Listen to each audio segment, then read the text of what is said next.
When the Shadowmere Pack cast out Ember as a defective Omega and left her to freeze in the wilderness, they never imagined the Alpha King himself would find her broken body beneath the ancient oak. Now, as King Darius Silverstone declares the dying outcast as his chosen mate before the entire court, one question burns through every witness's mind. What could the most powerful alpha in the realm possibly see in a wolf everyone else deemed worthless? The frozen ground bit into Ember's knees as she crawled through the snow, leaving dark spots of blood behind her. Her breath came out in white puffs that disappeared instantly in the bitter wind. The Shadowmere Pack had thrown her out 3 days ago, but she could still hear Alpha Marcus's cruel words echoing in her head. No pack wants a broken Omega. Her thin dress, torn from brambles and rocks, did nothing to keep out the cold that seemed to freeze her bones. Every step felt like walking on broken glass. The forest around her stood silent and empty, with bare trees reaching toward the gray sky like skeleton fingers. Even the birds had abandoned this place. Ember's wolf, the part of her that should have been strong and wild, felt smaller than a mouse hiding in her chest. Other Omegas her age could shift into beautiful wolves with thick fur and bright eyes. When Ember tried to change, only a tiny, weak creature appeared, one so small that other pack members laughed and called it a joke. Maybe they were right, she whispered to herself, her voice barely louder than the wind. Maybe I really am worthless. The pack elders had lined up that terrible morning, all wearing the same disgusted expression. Elder Sarah had pointed one bony finger at Ember and declared, "Your scent is wrong. Your wolf is wrong. You bring shame to our bloodline." The other pack members had nodded, their faces cold as winter stones. Ember remembered how her mother had tried to step forward, but Alpha Marcus had growled low in his throat, stopping her instantly. "She's not your daughter anymore, Helena. She's nothing to anyone." Now, stumbling through the wilderness alone, Ember wondered if dying might actually feel better than this pain that seemed to eat her from the inside out. Her stomach hurt from hunger, having eaten nothing but a few berries she'd found yesterday. The berries had made her sick, but she'd forced them down anyway. The wind picked up, howling through the trees like a wild animal. Ember pulled her torn cloak tighter around her shoulders, but it was like trying to hold water in her hands. The cold went right through the thin fabric. As she walked, memories of her old life played in her mind like a sad movie. She remembered sitting alone during pack meals while other families laughed and told stories. She remembered being the last one picked for games, if she got picked at all. She remembered the way mothers would pull their children away when she walked by, as if being weak might spread like a disease. "I tried so hard," she said to the empty forest. Tears froze on her cheeks as soon as they fell. "I tried to be good enough." Her legs shook with each step, and she knew she couldn't walk much further. The sun was getting lower in the sky, and nighttime in the wilderness meant certain death for someone like her.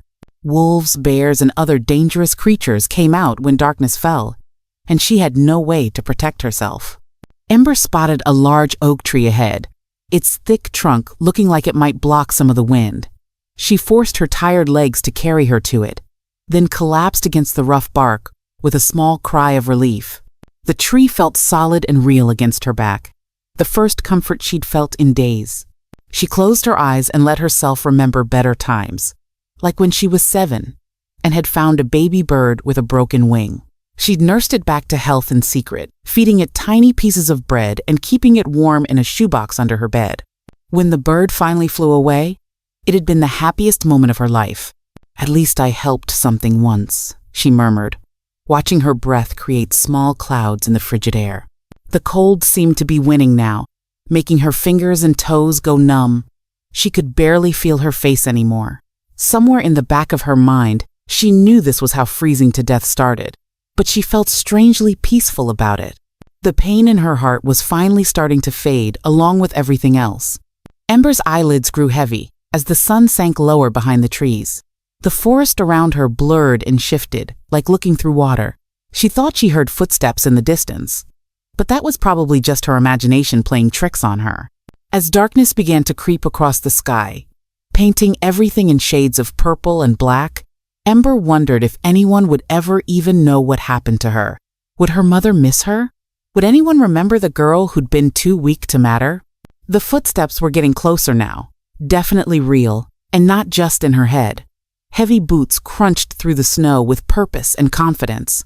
Ember tried to open her eyes wider, but everything looked fuzzy and strange. A shadow fell across her, blocking out the last bit of daylight. Well, what do we have here? The voice came from somewhere above Ember's head, deep and rich like warm honey. She managed to crack her eyes open and saw a pair of black boots standing in the snow next to her. Slowly, she lifted her gaze upward, taking in long legs covered in dark leather, a broad chest, and finally, a face that made her heart skip a beat. The man looking down at her was the most handsome person she'd ever seen. His hair was dark as midnight and fell in waves around his shoulders. His skin looked like it had been kissed by the sun, and his eyes were the color of gold coins, bright and warm and completely focused on her. "Please, don't hurt me," Ember whispered, though she wasn't sure why anyone would bother hurting someone who was already dying. The stranger knelt down in the snow beside her, and she caught his scent, pine trees, metal, and something wild that made her tiny wolf lift its head for the first time in weeks. Power seemed to roll off him in waves, the kind of strength that other wolves felt in their bones. "Hurt you?" He tilted his head, studying her face with those incredible gold eyes. "Little wolf, I'm not here to cause you harm." His voice held an accent she didn't recognize, formal and elegant, like the speech of nobility. Everything about him screamed importance and authority, from his expensive-looking clothes to the way he held himself like he owned the entire world. "You're freezing," he said, reaching out slowly to touch her cheek. His skin was wonderfully warm against hers. "How long have you been out here?" 3 days, Ember managed to say through chattering teeth. "Maybe 4. I lost count." The man's golden eyes flashed with something dangerous. "Someone left you here to die." It wasn't a question. Ember nodded anyway, too tired to lie or make excuses for her former pack. This beautiful stranger would probably leave once he realized what she was, a defective Omega that nobody wanted. "What pack?" he asked, and now his voice carried a note of steel that made her shiver, for reasons that had nothing to do with cold. "Shadowmere," she whispered, expecting him to laugh or sneer like everyone else did when they heard that name.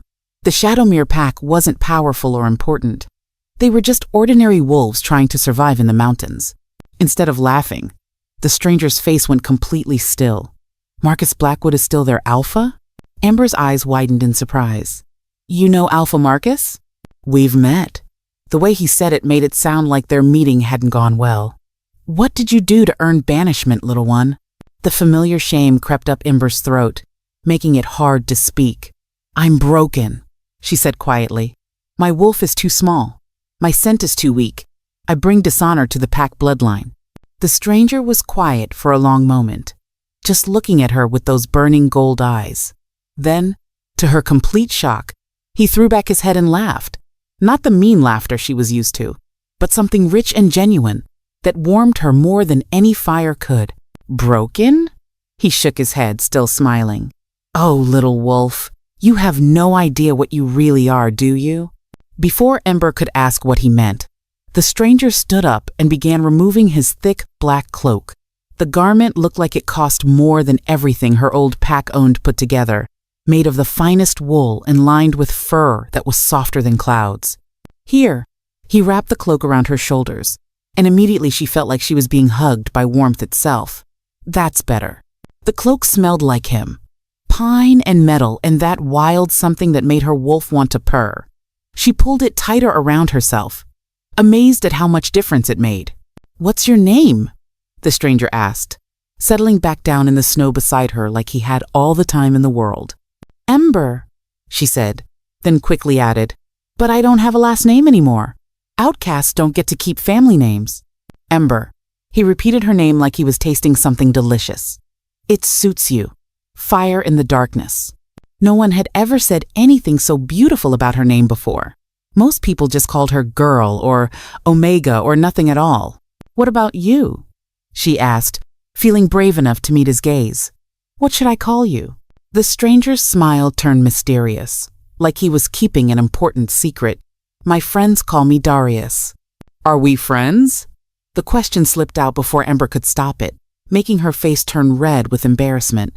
I didn't mean to assume. Yes, Darius said firmly, cutting off her stammered apology.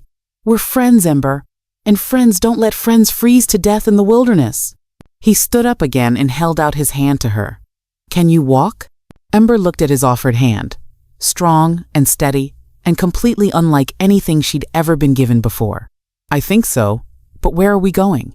Darius's smile turned into something that was both gentle and fierce at the same time. Somewhere safe, somewhere warm, somewhere you'll never have to be afraid again. She reached up and took his hand, feeling calluses that spoke of sword work and hard training. When he pulled her to her feet, she expected to feel weak and shaky, but somehow his touch seemed to give her strength she didn't know she had. Ready? He asked. Ember looked back at the oak tree, where she'd been prepared to die, then at the handsome stranger, who'd appeared like something out of a fairy tale. Nothing made sense anymore, but for the first time in her life, she didn't care about making sense. Ready, she said and meant it. The massive iron gates of Ironwood Palace swung open like the jaws of a sleeping giant, revealing a world Ember never knew existed. Her bare feet touched polished marble floors that gleamed like frozen rivers, while crystal chandeliers hung overhead like captured stars. Every step echoed through hallways wider than her entire former pack house. Keep up, little wolf, Darius called over his shoulder, his black boots clicking against the stone. The council waits for no one, not even kings. Ember's stomach twisted into knots. She pulled the rough blanket tighter around her shoulders, feeling like a dirty sparrow among golden eagles. Servants in silk uniforms stopped their work to stare as she passed, their whispers following her like shadows. Is that really supposed to be our new queen? One maid hissed to another. She looks half dead, came the reply. What was His Majesty thinking? The throne room doors stood 30 feet tall, carved with wolves running beneath a full moon. As they opened, warm air rushed out, carrying the scent of expensive perfumes and barely hidden anger. Inside, dozens of well-dressed wolves sat in curved rows, their eyes sharp as hunting knives. At the room's center sat a throne made from black stone, with silver veins running through it like lightning frozen in time. But Ember's attention caught on the woman standing beside it, tall, graceful, with golden hair that caught the light like spun sunshine. Darius, the woman's voice rang clear as a bell, sweet but with an edge like honey over broken glass. You've been gone 3 days. I was starting to worry. Lady Vivienne Nightshade moved like a dancer, every step planned and perfect. Her dress cost more than most wolves saw in a lifetime, deep purple silk that matched her eyes. When she smiled, her teeth were white as winter snow, but her gaze stayed cold as winter wind. Vivienne. Darius nodded, taking his place on the throne. I told you I had business to handle. Business? Vivienne's laugh tinkled like silver bells, but something sharp hit underneath. Is that what we're calling charity cases now? Heat rushed to Ember's cheeks. She wanted to run, to hide, to disappear entirely, but Darius's voice cut through her panic like a sword through silk. Council members, pack leaders, honored guests, he announced, his words carrying to every corner of the massive room. I present to you my chosen mate. The silence that followed felt heavier than mountains. Then the whispers started, rising like a storm wind through dry leaves. That can't be right. She's practically a rogue. Look at her, she's nothing. An old man with a gray beard stood up from the front row. Your Majesty, surely there's been some mistake. This Omega bears no marks of noble blood, no signs of proper breeding. The laws clearly state, the laws. Darius's voice dropped to a growl that made every wolf in the room go still. State that an alpha king may choose his mate as guided by the moon goddess herself. Are you questioning the goddess's wisdom, Councilman Pierce? Pierce's face went white as fresh snow. Of course not, Your Majesty. But surely, there is no but. Darius stood, power rolling off him in waves. The choice has been made. Vivienne stepped forward, her smile never wavering. Darling, perhaps we should discuss this privately. I'm sure our guest is tired from her journey. The way she said guest made it sound like something dirty. Ember's wolf stirred for the first time since entering the palace, sensing danger in the beautiful woman's tone. "There's nothing to discuss," Darius replied, but Ember caught something in his voice. Uncertainty? Regret? Her heart sank like a stone in deep water. "With respect, Your Majesty," another council member stood, "the law also requires proof of the mate bond. Without it, this union cannot be recognized." Ember's breath caught in her throat. The mate bond, that magical connection that made two souls one. She'd heard stories about it her whole life, but felt nothing except confusion and fear. Did that mean she truly was worthless? Had Darius made a terrible mistake? "The bond will manifest in time," Darius said, but even he didn't sound convinced. Vivian's smile grew wider, showing more teeth. "Of course it will, but until then, perhaps our guest would be more comfortable in the servants' quarters? Just temporarily, you understand. Until everything is sorted out. She stays in the royal wing," Darius commanded. "That's final." But as the crowd began to break apart, Ember heard the whispers starting again. Some called her lucky. Others called her a fraud. All of them seemed to agree on one thing: she didn't belong here. As servants led her through winding hallways toward her new room, Ember caught sight of Vivienne talking quietly with several council members. Their heads bent together like conspirators, and when Vivienne looked up, her eyes found Ember's across the distance. The smile she wore was still perfect, still beautiful. But now, Ember could see what hid behind it, the cold, patient hunger of a predator who had just spotted wounded prey.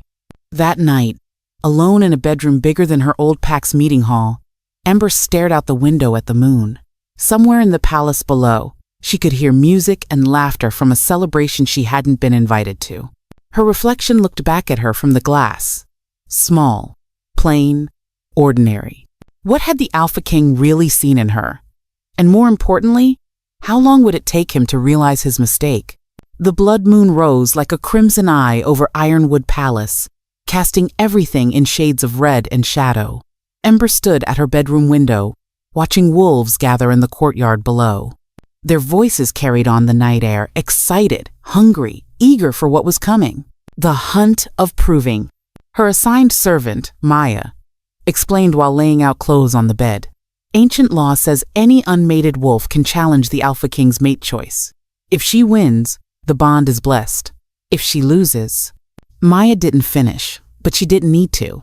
Ember had heard the stories mates who failed the hunt were either killed or cast out forever. Her hands shook as she touched the simple leather outfit Maya had brought. "I can't do this," Ember whispered. "I'm not a fighter." "The king believes you can," Maya said softly. "Maybe you should try believing it too." Down in the ceremonial ring, torches blazed like angry stars. The crowd pressed close, their eyes bright with bloodlust and anticipation. Ember walked into the center, feeling like a lamb surrounded by wolves, which, she supposed, wasn't far from the truth. "Ladies and gentlemen," announced the ringmaster, a huge man with scars covering his arms. "Tonight we test the worthiness of the king's chosen mate. Any who wish to challenge her claim may enter the ring." The first to step forward was Marcus Blackwood, Beta of the Eastern Territory.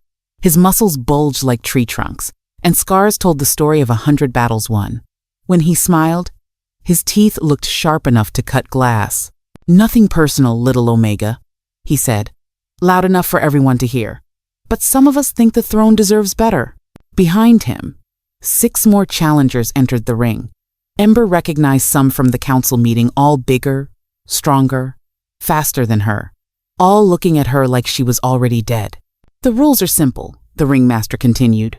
"The challenged may refuse 3 opponents. After that, she must face all who remain. Fight continues until surrender." Or, he shrugged. "Well, you know." Ember's throat went dry. She looked up at the royal viewing platform where Darius sat, his golden eyes fixed on her. For just a moment, she thought she saw worry there. Then his expression hardened into the mask of a king. "I refuse no one," Ember heard herself say. The words came out stronger than she felt. "Let them all come at once." The crowd gasped. Even Marcus looked surprised. "All 7?" the ringmaster asked. "That's highly unusual." "I said what I said." Ember replied. Her wolf stirred inside her, not with strength but with something else, cleverness maybe, or desperation. The horn sounded, deep and mournful as a funeral bell. 7 wolves circled her, their human forms rippling with barely contained power. Marcus shifted first, his clothes tearing as he became a massive gray wolf with yellow eyes. But Ember didn't watch him. She watched the others, noting how they moved, where they looked, what they planned. Years of being the smallest, weakest wolf in her old pack had taught her one important skill: how to survive when everyone wanted to hurt you. The attack came from 3 directions at once. Instead of fighting back, Ember dropped and rolled, letting the wolves crash into each other. While they untangled themselves, she grabbed a handful of the sand that covered the ring floor and flung it into the eyes of the 4th attacker. "Clever little mouse," Marcus growled, his wolf voice deep as thunder. "But you can't run forever." He was right. But Ember wasn't planning to run forever, just long enough. She led the pack of challengers in a deadly dance around the ring. When they tried to corner her, she slipped between their legs. When they lunged, she wasn't there anymore. One by one, they began to tire, their movements getting sloppy. That's when she struck. The smallest challenger, a red-haired woman named Sarah, had been hanging back, waiting for an easy kill. Ember feinted left, then spun right, grabbing a discarded torch from the ring's edge. She swung it in a wide arc, forcing the other wolves back. "Fire!" Someone in the crowd yelled. "That's not fair." "There are no rules about weapons," Ember called back, surprised by how confident she sounded. "Only about winning." Sarah tried to circle behind her, but Ember had expected that. She spun the torch like a staff, catching the red wolf across the snout. Sarah yelped and backed away, blood dripping from her nose. "I yield," Sarah gasped, shifting back to human form. 1 down, 6 to go. Marcus roared his anger and charged straight at her. This time, Ember didn't dodge. She waited until the last possible second, then dropped to one knee and held the torch up like a spear. Marcus couldn't stop his momentum. He ran right into the flames. His fur caught fire, and he rolled away howling. When he shifted back to human form, angry red burns covered his chest. "I yield," he snarled, his pride clearly hurt worse than his body. The crowd had gone completely quiet. Up on the platform, even Darius looked shocked. 4 challengers remained, but something had changed. They weren't looking at Ember like prey anymore. Now they watched her like she might be the predator. "She's using tricks," one of them complained. "Intelligence is not a trick," Ember replied, borrowing words she'd heard Darius use. "It's a weapon." The remaining 4 attacked together, trying to overwhelm her with pure numbers. But Ember had been watching, learning, adapting. She used their size against them, tripping one into another, spinning away from claws that would have torn a slower wolf apart. When the last challenger finally yielded, breathing hard and covered in sand, the ring fell into complete silence. Ember stood in the center, still holding her makeshift torch, looking around at the stunned faces. Then the cheering started. Not from everyone, some in the crowd still looked angry or confused, but enough voices joined together to shake the very stones of the palace. "The Omega wins," the ringmaster announced, sounding as surprised as everyone else. "The king's mate has proven her worth." Up on the platform, Darius stood and began to clap. His approval spread through the crowd like wildfire, until even some of her former challengers were nodding with respect. But as Ember looked around at the faces, some celebrating, some scowling, she realized something important. She'd won the battle, but the war was just beginning. In the royal viewing section, Vivienne sat perfectly still, her beautiful face showing nothing at all. And somehow, that scared Ember more than all 7 challengers combined. The palace bells rang 3 times, which meant someone was about to die. Ember pressed her face against the cold stone wall of the training room, watching through a crack as guards ran past with their swords drawn. Her heart hammered against her ribs like a caged bird trying to escape. Something terrible was happening, and she could smell fear thick in the air, like smoke from a burning house. "Stay hidden," Darius had told her that morning before he left for the council meeting. Vivienne's friends are planning something, but hiding felt wrong when every instinct in her body screamed that her mate was in danger. She crept through the empty hallways, following the scent of pine and steel that always meant safety. The smell grew stronger near the throne room, mixed with something else that made her stomach twist blood. Through the massive oak doors, she heard voices raised in anger. Vivienne's laugh cut through the noise like a knife through silk. The Southern Packs have already agreed, Darius. Your little Omega pet changes nothing. Ember's hands shook as she pushed the door open just enough to see inside. Darius stood in the center of the room, surrounded by wolves twice his size, but he didn't look scared. He looked like a storm about to break loose. You forget who you're talking to. His voice rumbled like distant thunder. Golden light flickered around his hands, and every wolf in the room took a step back. I am not some village alpha you can push around. Vivienne stepped forward, her perfect smile sharp as broken glass. But you are just one wolf against many. The question is, how much is your damaged mate really worth to you? That's when Ember saw the trap. Guards blocked every exit. Council members she'd thought were friends stood with weapons drawn.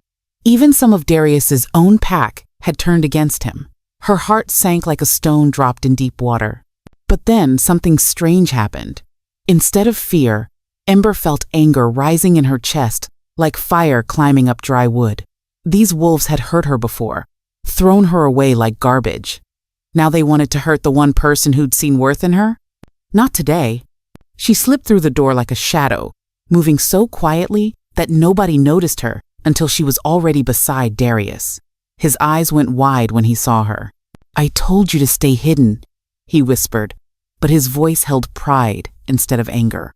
I'm tired of hiding, she replied, and meant every word. Vivienne's perfect face twisted with rage. How touching. The broken Omega comes to save her king. She raised her hand, and Ember saw the flash of silver, a blade meant for Darius's heart. Time slowed like honey dripping from a spoon. Ember felt her wolf surge forward, no longer the tiny, scared creature that had cowered in the shadows. This was something new, something that burned bright as starlight in her chest. She moved between Darius and the blade without thinking, her body acting before her mind could catch up. The silver bit deep into her shoulder, sending fire racing through her veins like liquid lightning. But instead of falling, she stood taller. The pain felt different this time, not like poison, but like waking up after a long, dark sleep. Impossible, breathed one of the council members. She should be dead. Ember touched the wound, and her fingers came away glowing with soft silver light. The cut was already closing, skin knitting back together like magic. She looked up at the shocked faces around her and smiled. Maybe I'm not as broken as you thought. The power that flowed through her veins felt like coming home. It whispered secrets her Omega ancestors had forgotten how to heal instead of just hurt, how to unite instead of just submit. This was what she'd been meant for all along. Darius stared at her with wonder, and something else that made her stomach flutter with butterflies. Ember, your eyes. She caught her reflection in his golden gaze and gasped. Her brown eyes now held flecks of silver that moved like stars in a night sky. The same silver that should have killed her had awakened something that had been sleeping in her blood for generations. A true Omega, whispered the eldest council member, his voice filled with awe. I thought they were just stories. Vivienne's face went white as fresh snow. That's impossible. The bloodline died out centuries ago. But Ember knew it was true. She could feel the difference in every breath, every heartbeat. The weakness that had made her an outcast wasn't weakness at all, it was refinement, like a blade folded 1,000 times until it became stronger than steel. Around the room, the hostile wolves began to lower their weapons. Some looked confused, others afraid, but all of them felt the shift in power that rolled off Ember like waves from an ocean. The game has changed, Darius said softly, his hand finding hers. Where their skin touched, sparks of silver and gold danced together. My mate isn't just an Omega. She's the bridge between what was and what will be. Ember squeezed his fingers, feeling stronger than she'd ever felt in her life. The scared girl who'd been left to die in the winter cold was gone. In her place stood someone new, someone who could change the world. The poisoned wine looked innocent as morning dew in crystal glasses. Ember caught the bitter scent, a heartbeat before Darius lifted the cup to his lips during the peace feast. Her newly awakened senses screamed danger like alarm bells in her mind, but the great hall buzzed with celebration and nobody else seemed to notice. "Don't drink it," she hissed, knocking the glass from his hand. It shattered on the marble floor, dark wine spreading like spilled blood. The hall fell silent as death. Every eye turned toward them, confusion and surprise written on dozens of faces. But Ember's attention fixed on one person, Lady Vivienne, whose perfect smile had frozen into something cold and terrible. "How clumsy of me," Vivienne said, her voice sweet as honey over poison. "I'll get you another cup, Your Majesty." "No need," Darius replied, his golden eyes sharp as sword points. "I seem to have lost my thirst." But Ember's nose caught another scent, now fear, thick and desperate, coming from someone who just watched their carefully laid plan crumble to dust. She turned slowly, following the smell like a hunting hound. Marcus Blackwood, the beta who challenged her during the blood moon hunt, stood near the servants' entrance with sweat beading on his forehead despite the cool evening air. His hands trembled as he reached for something hidden beneath his jacket. "Darius," she breathed, but the warning came too late. Marcus pulled out a crossbow already loaded with silver-tipped arrows. "For the true kings of the south," he shouted and fired.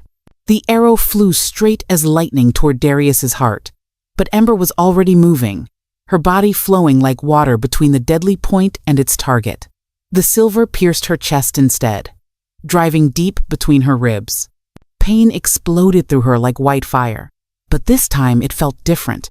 The silver that should have been poison sang in her veins like music, making her stronger instead of weaker. She grabbed the arrow shaft and pulled it free, her wound already beginning to close with threads of silver light. Marcus stared at her with eyes wide as dinner plates. "What are you?" Before she could answer, chaos erupted around them like a breaking storm. Wolves throughout the hall began shifting, some loyal to Darius, others revealing their true allegiance to the Southern Rebellion. Chairs overturned and tables crashed as the peace feast became a battlefield. Through it all, Ember saw Vivienne slip toward a side door, her perfect mask finally fallen away to show the hate underneath. This had all been planned. The wine, the arrow, the rebels hidden among the guests. They'd meant to kill Darius and blame the confusion on random violence. Ember's wolf snarled with fury that burned hotter than silver fire. They'd used her mate as bait and turned his own hospitality into a trap. Unforgivable. She ran after Vivienne, leaving Darius to handle the rebels in the Great Hall. Her enhanced speed carried her through corridors faster than any normal wolf could follow. She caught up to Vivienne in the moonlight garden where she and Darius had first shared their truths. "Going somewhere?" Ember asked, blocking the garden gate. Vivienne spun around, her beautiful face twisted with rage and desperation. "You should have died in that wasteland. Everything would have been simple if you just stayed dead." "Sorry to disappoint you." Ember stepped closer, silver light dancing around her fingers like captured starlight. "But I'm harder to kill than you thought. The Southern Alphas promised me an army." Vivienne snarled, her own wolf starting to show in her changing features. "Darius was supposed to die tonight, and I was supposed to rule as his widow. You ruined everything." "Good," Ember said simply. Vivienne shifted, with a sound like tearing silk, her human form melting into a massive she-wolf with fur black as midnight and eyes like poisoned emeralds. She was bigger than Ember, stronger, with bloodlines that traced back to the first royal families. But Ember had learned something important during the blood moon hunt. Sometimes the smallest wolves were the deadliest. She didn't shift to match Vivienne's size. Instead, she became smoke and shadow, dancing around the larger wolf's attacks like mist around mountains. Every snap of Vivienne's jaws caught only air while Ember's smaller form found gaps in her defense. The fight moved through the garden like a deadly dance. Roses bloomed and wilted as their power clashed. Silver light against shadow, old bloodline against new awakening. But Ember felt something Vivienne didn't. The support of every plant, every stone, every drop of moonlight in the garden. This place had welcomed her when she was broken. Now it helped her fight back. Finally, Vivienne stumbled, exhaustion making her movements slow and clumsy. Ember pinned her with strength that came not from muscle but from purpose. "Yield," she commanded, her voice carrying harmonics that made every wolf for miles feel the weight of her authority. Vivienne's wolf form collapsed, shifting back to human as defeat drained the fight from her bones. "The southern packs won't forget this," she gasped. "They'll come for you both." "Let them come," Ember replied, feeling more like a queen than she ever had wearing a crown. "They'll find us ready." When Darius found them minutes later, drawn by the scent of silver and roses, he stopped in the garden entrance and stared. Ember knelt beside the defeated Vivienne, one hand glowing with healing light as she tended wounds she could have left to fester. "She tried to kill you," he said, confusion clear in his voice. "Yes," Ember agreed, helping Vivienne sit up despite the other woman's attempts to pull away. "But showing mercy isn't weakness, it's strength." Darius knelt beside them, understanding dawning in his golden eyes like sunrise. "This is why the moon goddess chose you, not just to be my mate, but to heal what war has broken." Ember looked up at the full moon through the garden's silver birch trees, feeling its light flow through her like benediction. The scared Omega, who'd been cast out to die, was truly gone now. In her place sat someone who could turn enemies into allies, who could find strength and compassion. The real battle for the kingdom's future had just begun. But for the first time since this all started, Ember knew they were going to win. The ancient healing chamber's walls began to crack like broken glass. Power unlike anything the palace had ever seen poured from Ember's still form, making every wolf within a mile radius drop to their knees in sudden, overwhelming submission. But this wasn't the crushing dominance of an alpha's command. This was something far more dangerous and beautiful. Darius pressed his back against the stone doorway, his own alpha strength useless against the waves of energy rolling off his dying mate. The silver poison should have killed her hours ago. Instead, her body seemed to be transforming it into something else entirely. Her pale skin now glowed with veins of actual silver, like lightning frozen beneath the surface. "What's happening to her?" he demanded, grabbing the eldest healer by the shoulders. Old Sage Miriam's weathered hands trembled as she consulted a book, so ancient its pages crumbled at her touch. The legends. They spoke of Omegas who didn't submit to silver, but made it bow to them instead. Her voice dropped to a whisper that made Darius's wolf pace anxiously. True Omegas. Not weak, but so powerful they had to hide their strength to survive. Suddenly, Ember's eyes snapped open, but they weren't brown anymore. They burned with silver fire that made even the Alpha King step backward in shock. "I can hear them," she whispered, sitting up slowly despite the mortal wound in her chest. "Every wolf in the kingdom. Their pain, their fears, their hopes."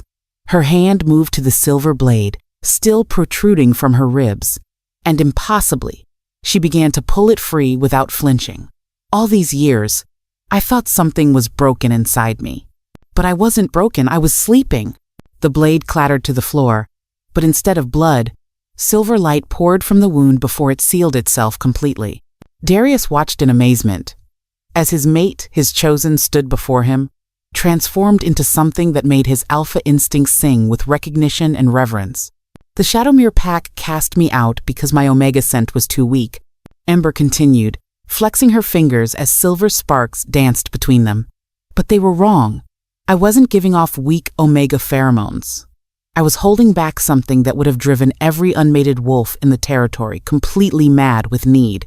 To prove her point, she let just a fraction of her true scent escape. The effect was immediate and overwhelming. Every wolf in the palace, Alpha, Beta, and Omega alike, felt their knees buckle as the most perfect, intoxicating Omega essence they'd ever encountered, flooded their senses. But more than that, they felt something else. Peace, healing, completion. "By the moon goddess," Darius breathed, understanding flooding through him. "You're not just any true Omega. You're a healer Omega, the kind that only appears once every 1,000 years. Ember nodded, tears of silver light trailing down her cheeks. "I can feel the broken bonds between the packs, the old wounds that never healed, the wars that started because wolves forgot how to truly connect with each other." She looked at her hands, still glowing with that otherworldly power. "I can fix them, Darius. not through force or fear, but through understanding. But even as revelation dawned, danger struck from an unexpected direction. Vivienne appeared in the doorway, no longer the perfect court omega, but something twisted with rage and jealousy. In her hands, she held an ancient weapon that made both Darius and Ember freeze with terror, a silver chain blessed by moon priests and designed specifically to bind true omegas. "If I can't have the throne," Vivienne snarled, her eyes wild with desperate fury, "then I'll make sure no one can, especially not some broken little wolf who thinks she's special." The chain flew through the air with supernatural speed, wrapping around Ember's throat before anyone could react. The silver bit deep into her skin, and for a moment, her newfound power flickered like a candle in a hurricane. But instead of falling, Ember smiled an expression so confident in knowing that it sent chills down Vivienne's spine. "You still don't understand," Ember said softly, her voice carrying harmonics that resonated in every wolf's soul. "I'm not the same Omega who was cast out to die. And Silver?" She grasped the chain with both hands, and instead of burning her, it began to glow brighter. "Silver doesn't control me anymore. I control it." The chain shattered like glass, each piece dissolving into harmless silver dust before it could hit the ground. Vivienne stumbled backward, finally understanding that she had challenged something far beyond her comprehension. Darius moved to stand beside his mate, his hand finding hers as silver light danced between their intertwined fingers. For the first time since finding her dying in the snow, he allowed himself to truly believe they might have a future together. "What happens now?" he asked quietly. Ember turned to face the assembled crowd of healers, guards, and nobles who had witnessed her transformation. Each face showed a mixture of awe, fear, and desperate hope. "Now," she said, her voice carrying the authority of someone who had finally discovered their true purpose, "we heal a broken world." 3 months later, the great courtyard of Ironwood Palace had never seen a gathering like this one. Representatives from every pack in the known world filled the massive space alphas who had fought wars against each other for centuries, now stood side by side, their ancient feuds dissolving like morning mist under Ember's influence. But the most shocking sight was the delegation from the Shadowmere Pack, led by the same elders who had sentenced her to death. They knelt in the mud before the palace steps, their heads bowed in shame and desperate hope for forgiveness. "Rise," Ember commanded gently, her voice carrying easily across the courtyard, despite speaking barely above a whisper. The silver crown on her head caught the sunlight, but it was nothing compared to the light that seemed to radiate from within her. "We're not here to relive old hurts. We're here to build something new." Elder Marcus of Shadowmere raised his graying head, tears streaming down his weathered face. "Your Majesty, we were blind. We cast out the greatest gift our pack had ever been given. How can you possibly forgive us?" Ember stepped down from her throne, not the obsidian seat of the Alpha Kings, but a new chair carved from silver white wood and cushioned in midnight blue. She had insisted on having it placed at the same level as the crowd, refusing to rule from above those she served. "Because," she said, reaching out to touch the old elder's face with gentle fingers, "forgiveness isn't something I give you. It's something we choose together. Your pack is hurting, Elder Marcus. I can feel the guilt eating away at your wolves like poison. Let me help heal that wound." She placed her hand over his heart, and silver light pulsed between them. The change was immediate and visible. Decades of regret and self-hatred, lifted from the elder's shoulders, replaced by a peace he hadn't felt since childhood. The crowd gasped as similar light began to emanate from every person Ember had touched over the past months. Pack leaders who had arrived as enemies found themselves seeing their rivals as family. Ancient territorial disputes seemed suddenly meaningless, in the face of the unity they all craved. Darius watched from beside his mate's throne, his heart swelling with pride and something deeper than love recognition of purpose shared between true partners. His role had evolved too. No longer the conquering Alpha King, he had become something unprecedented. A king who ruled not through fear, but through the healing power of his true Omega mate. "The old ways are ending," he announced to the assembly, his deep voice carrying authority that no wolf could question. "The time of pack against pack, territory against territory is finished. Today, we form the first united pack, not ruled by strength alone, but guided by wisdom and healing. A young alpha from the eastern mountains raised her hand nervously. Your Majesties, my pack has been at war with the southern territories for 50 years. How do we just stop fighting? Ember moved toward the young woman, her silver-threaded gown flowing like liquid moonlight. Tell me about the war, not the politics or the territory. Tell me about the pain. The alpha's composure cracked, and suddenly she was no longer a fierce leader, but a young woman carrying decades of inherited grief. My grandmother was killed in a border raid. My grandfather spent his whole life seeking revenge. My father continued the cycle, and now, she looked at her own hands, stained with the blood of countless battles. Now I don't even remember what we're fighting about anymore. Just that we have to keep fighting. The cycle ends here, Ember said firmly, taking the young alpha's hands in her own. Not because I command it, but because you choose to break it. Can you feel that? Silver light pulsed between them, and the alpha's eyes widened in wonder. Through their connection, she could suddenly sense the wolves of the southern territories, not as enemies, but as beings carrying the same pain, the same exhaustion, the same desperate desire for peace. I can feel them, she whispered in amazement. They're tired of fighting too. They want this to end as much as we do.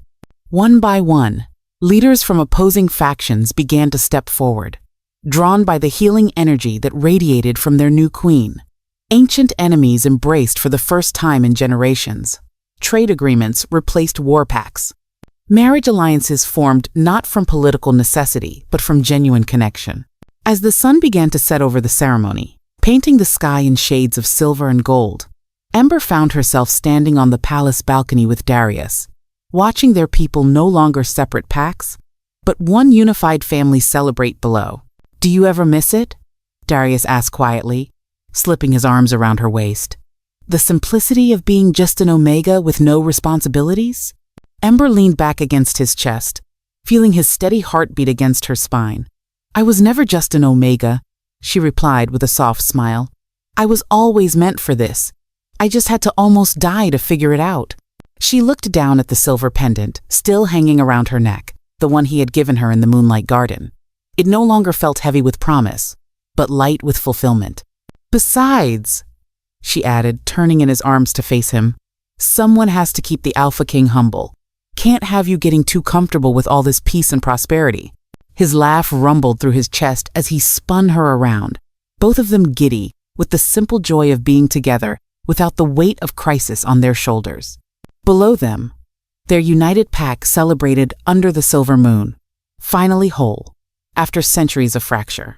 And in the palace garden, where they had first shared their truth, new flowers bloomed silver petals that glowed softly in the darkness, a living symbol of love that had transformed not just two hearts, but an entire world. The Omega who had been left to die had become the queen who brought life to all.